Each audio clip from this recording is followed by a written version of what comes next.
TWR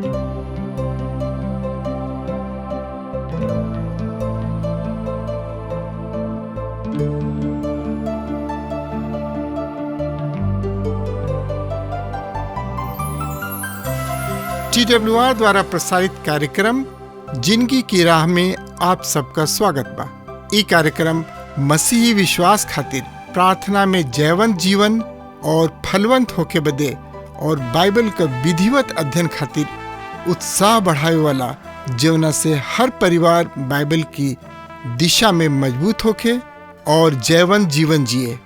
कृपा करके देखी और सुनी ताकि परमेश्वर आपकी जिंदगी का मार्गदर्शक ठहर सकें। 8वां अध्याय में हम इजरा के साथी यानी कि संगहतियन सबके सूची के देखे के तथा ई अध्याय इजरा के साथी सब के बारे में अवगत करावेला। मित्र, तो एकरा बारे में औरी जानकारी खातिर रुआ हमरा संगे आपन पवित्र शास्त्र बाइबल निकाल ली। इजरा के किताब 8 अध्याय 1 पद एक तरी से बतावता। सुनी, हम रुआ खातिर पढ़ रहा बानी। राजा अर्थ छत्र के शासन काल में जवन लोग हमरा साथ बेबीलोन से निकलले, उनकर वंशावली तथा ओहनी लोग के पूर्वज सब के घराना सबके प्रधान यह हमें।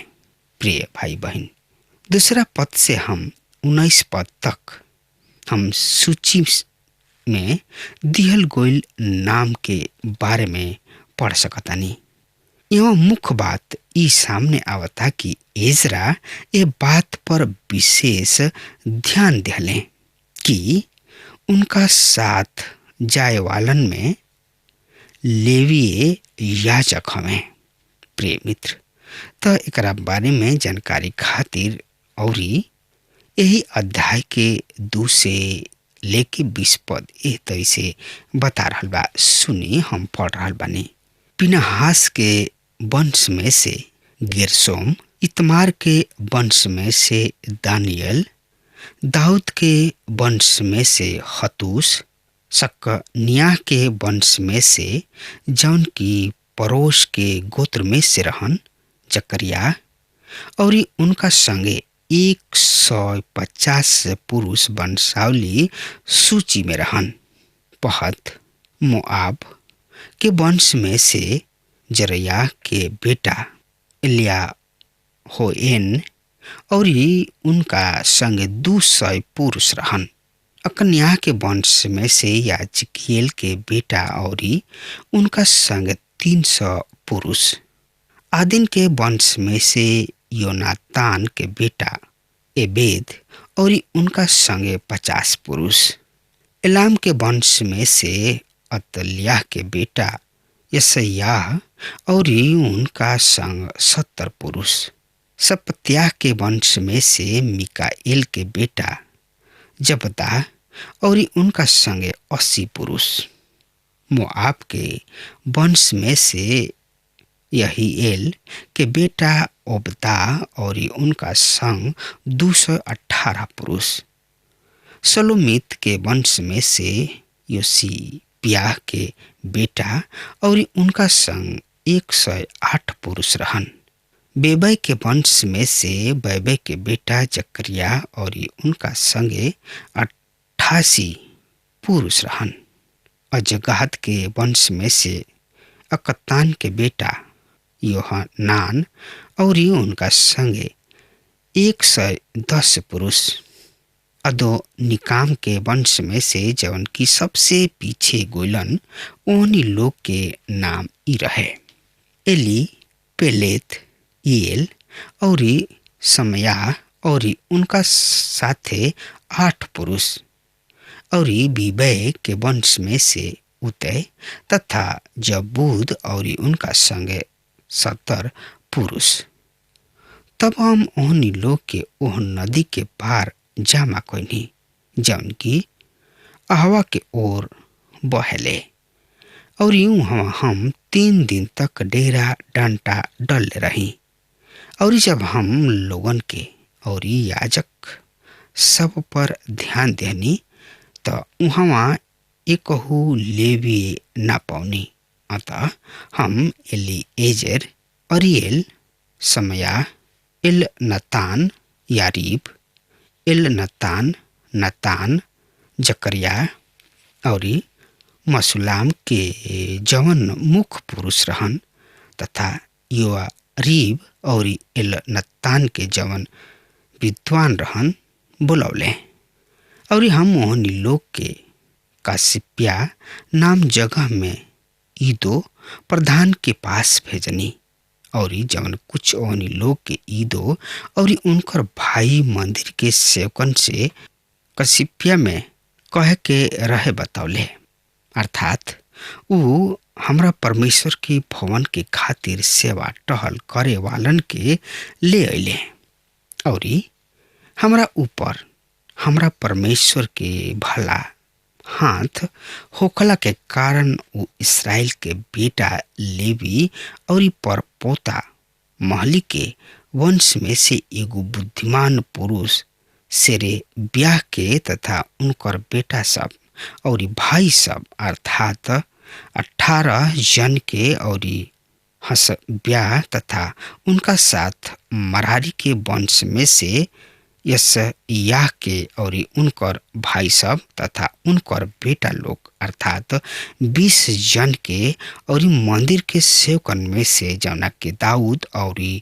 शासक सब लेवी सब के सेवा खातिर ठहरावले रहन 220 के ले अइले। ए सबन के नाम लिखल गइल। प्रिय मित्र, दूसरा शब्द में कहल जाए ये सबन के नाम लिखल रहे। प्रिय भाई बहन, ऊ ए बात पर भी ध्यान दिले कि लेवी सब के सेवा करे वाला सेवक भी उनका साथे होके। मित्र, तो एकरा बारे में और समझे सोचे विचारे खातिर यही अध्याय के 21 से 23 पद इस तरी से बता रहल बा। सुनी, हम पढ़ रहल बानी। तब हम उहे अहवा नदी किने उपवास के घोषणा कैले कि हम अपना परमेश्वर यहोवा के सामने अपना के दिन करे और ओ से अपना तथा अपना बाल बचन के तथा अपना सब संपत्ति खातिर सुरक्षित यात्रा के खातिर विनती करे। हम तो राह के दुश्मन सब के अपना रक्षा हेतु राजा से सैन्य दल तथा घोड़सवारन के सहायता मांगे से लजात रहन, काहे कि हम राजा से कह चुकल रही हमरा परमेश्वर के हाथ उनका सब खोजे वालन के हरदम बनल रहला, पर उनकर शक्ति और उनकर क्रोध सदा ओकरा ऊपर बनल रहला। दे उनका के त्याग देला। यही बात के लेके हम उपवास कैनी और अपना परमेश्वर यहोवा से विनती कैनी कि और ऊ हमार सुनले। प्रिय मित्र, एकरा बाद अहवा नदी के घाट पर एक विशाल दुआ प्रार्थना सभा के तथा उपवास के आयोजन कैले, यानी कि आयोजन भइल और एकरा द्वारा वो परमेश्वर के इच्छा के जाने चाहत रहन। 22 पद में अभी हम पढ़नी हा कि यहाँ इजरा बड़ा ही सुगर ढंग से यहूदी सब के अर्थात प्रार्थना तथा उपवास के खातिर उत्साहित कर रहल बने। ऊ कहताने हम राजा से सहायता के खातिर आग्रह ना करब। हमरा ई सब कहला से लाज लागता, यानी कि आवता। प्रिय मित्र, काहे कि हम राजा से कह चुकल बानी।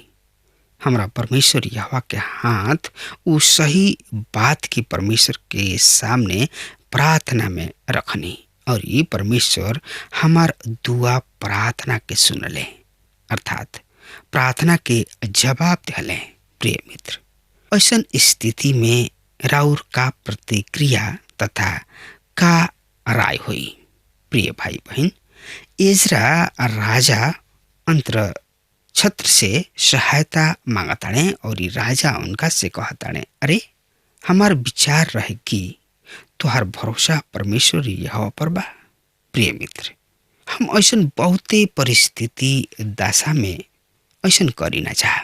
बड़े बड़े समस्या सब में तो हमनी के परमेश्वर पर भरोसा दिखाई ना जा, पर छोट छोट समस्या में हमनी के एकरा विपरीत व्यवहार करी ना जा।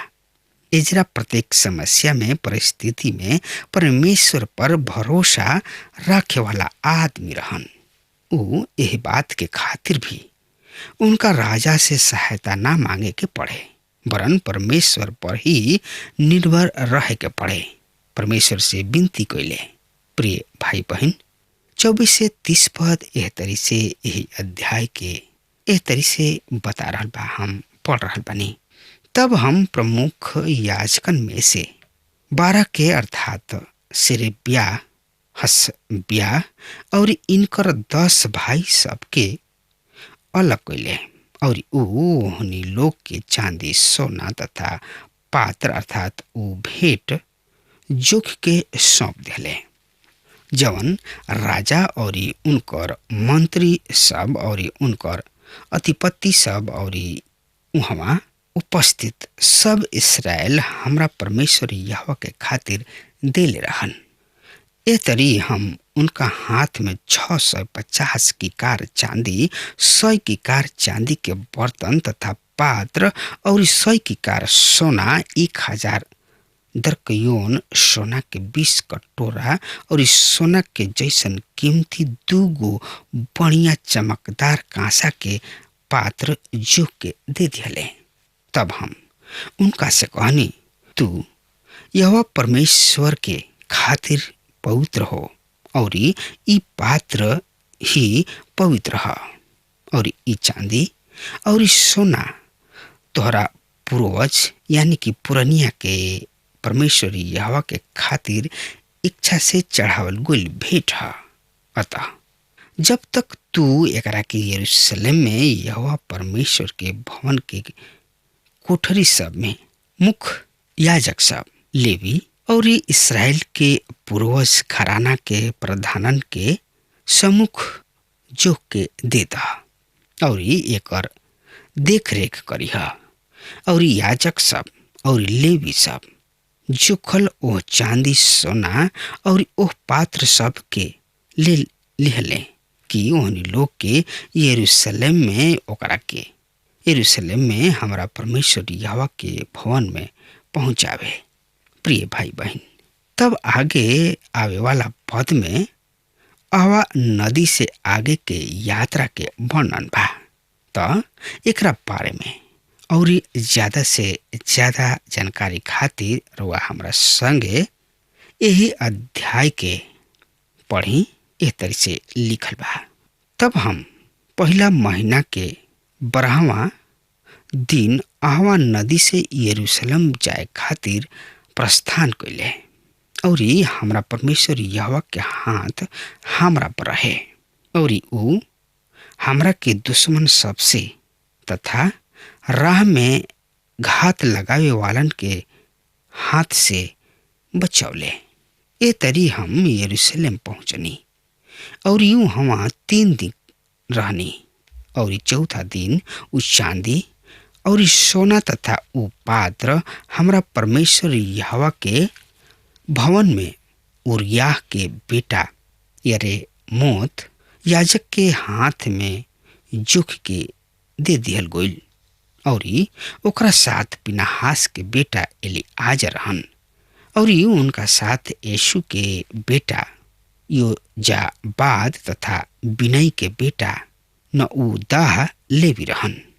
प्रत्येक वस्तु यानी कि सामान्य गिनल जोखल और पूरा जोख वही समय लिख दियल गइल। जोख के उन निर्वासित लोग जवन गुलामी से लौटल रहन इस्राएल के परमेश्वर यहोवा के खातिर होम बलि सब चढ़ावले, अर्थात सब इस्राएल के खातिर 12 गो बाछा, 96 गो भेड़ा, 70 गो मेमना और पाप बलि खातिर 12 के बकरा, इस सब यहोवा परमेश्वर के खातिर होम बलि रहे। तब वो राजा के आदेश पत्र के राजा के अधिपति सब और ये नदी पार के प्रांत सब के राज्यपाल तक पहुंचौले और ये लोगन के तथा परमेश्वर यहोवा के भवन के समर्थन कैले। प्रिय मित्र, हमने के देखनी है जा कि राजा बहुते सोना चांदी तथा पात्र बर्तन और उनका के दिहले और ये सब धन दौलत धन संपत्ति के जिम्मेवारी याजकन के सौंप दिले। ऐसे उन्हीं लोग के सुरक्षा के भी जरूरत रहे। परमेश्वर के नजर उन्हीं लोग पर लागल रहे और उन्हीं लोग बड़ा ही सुरक्षा में रहले और इस सब धन संपत्ति के परमेश्वर के भवन में पहुंचा दिले। 35वां पद में पढ़ने हाजा कि 12 को बाछा ये इसराइल के 12 गोत्र के खातिर रहे, अर्थात प्रत्येक गोत्र के पाप सब के क्षमा के खातिर बलिदान चढ़ावल गइल। ये तरी यहूदी आपस लौट गए कि अपना परमेश्वर के आगे बलिदान चढ़ावे। प्रिय मित्र, रुआ सुननी हा कि ई अध्याय का कह रहल बा, तो एकरा बारे में सोची समझी और एकरा पर विचार करी। तो आज के संदेश एजे हम खत्म कर रहल बनी। तब तक खातिर रुआ हमरा के आज्ञा देही चले के।